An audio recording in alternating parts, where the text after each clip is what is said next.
Hi! In this video, I'm going to show you how to install GCam 9.6 on your Redmi Note 7 Pro.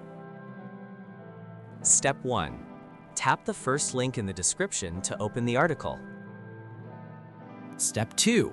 Scroll to the download section and download the GCam APK file. Step 3. Follow the How to Install guide for step-by-step instructions. A video guide is also available. That's it! Don't forget to visit the article for complete instruction in APK file. Lastly, here's some GCam versus stock camera app comparison.